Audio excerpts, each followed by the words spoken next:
So everyone who has ever survived domestic violence remembers a few things.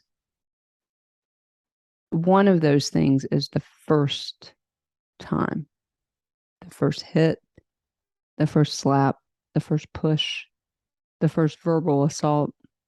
Those things are burned into our memory, really unforgettable in so many ways.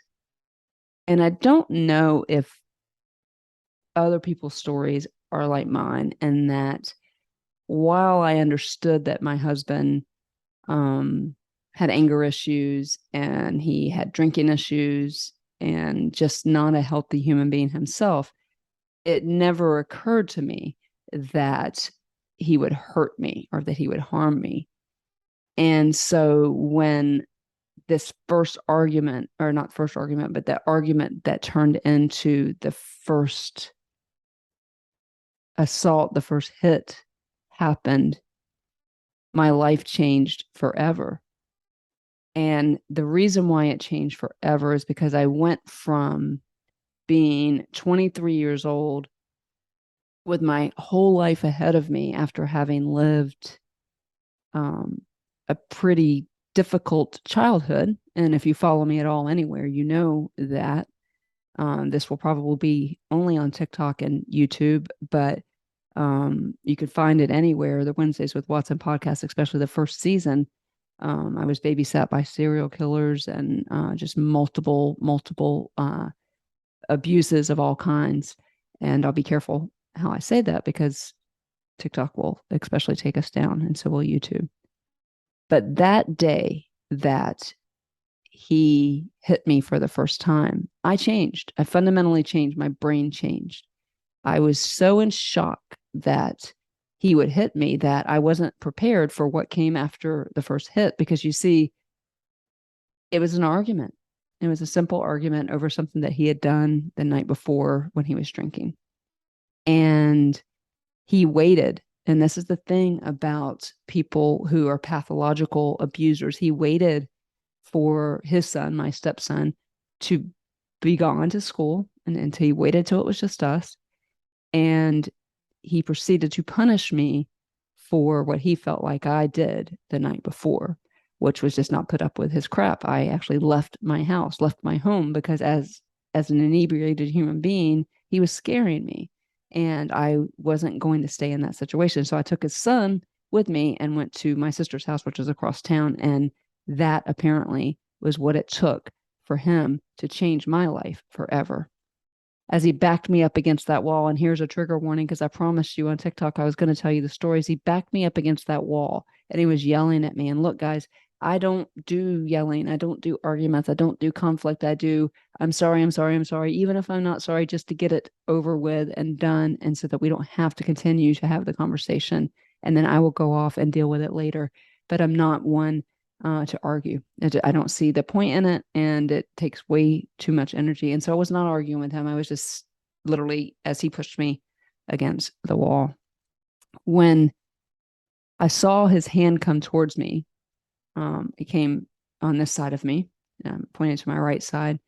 When that hand came towards me, I didn't even have time to think. The next thing that I felt was warm blood just oozing down my cheek. And I didn't know what that was about either. I thought maybe he had broken the skin because he had hit me so hard. But what he had in fact done was ruptured my eardrum. And so now the room is spinning, completely spinning, but he's not done yet. And I remember it was a winter time, and that's about a month in Florida. And the reason why I know it was a winter time is because I had on a sweatshirt, which again, you can wear for a month in Florida. And he proceeded to grab me by my sweatshirt and throw me around like I was a Raggedy Ann doll. And the last throw was literally out the door onto the curve of right in front of our house. And there I sat. And it was 40 degrees outside, and neighbors were coming out of their house, and blood is still continuing to drip down my chin.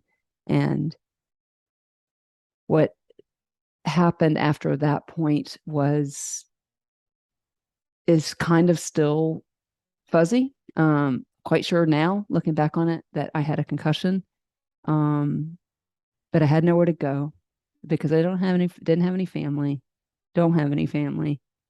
And all I knew is that I needed it to be okay at some point. And so eventually my neighbor came out and took me over to her house, and I did tell her, and she didn't do anything about it. So just heads up, y'all, if somebody comes to you after a situation like that, be very careful about how you interact or not, but don't ignore it, because if you got to do something. And I can spend a lot of time on this platform telling you what to do. What I wish she would have done is just said, hey, don't go back over there, stay here until he calms down, let me get some sleep because I hadn't slept all night, and then everybody wake up the next morning with a fresh brain. That would have been a full 24 hours. Now who knows what he would have done, because he later, as I will continue to tell my story in other parts, he was very dangerous and had guns in the house and all kinds of things. And so maybe she knew that. I don't know. But what I do know is that 25 minutes later, I was back in that house. I can see in my head now that wall and the blood on the wall from my eardrum. I can still hear my heartbeat in my eardrum that I heard that day. It took some of my hearing away. But what I knew is that I didn't want to be alone. I had been alone my whole life. And so, as most domestic violence survivors do, or victims, as I was at that point, is they stay. And they stay because they need to be loved. And they stay because somehow what happened to them, what happened to me, is my fault. Like I shouldn't have picked an argument with him the night before, right? That's why they stay. And so I'm going to continue to tell my story here.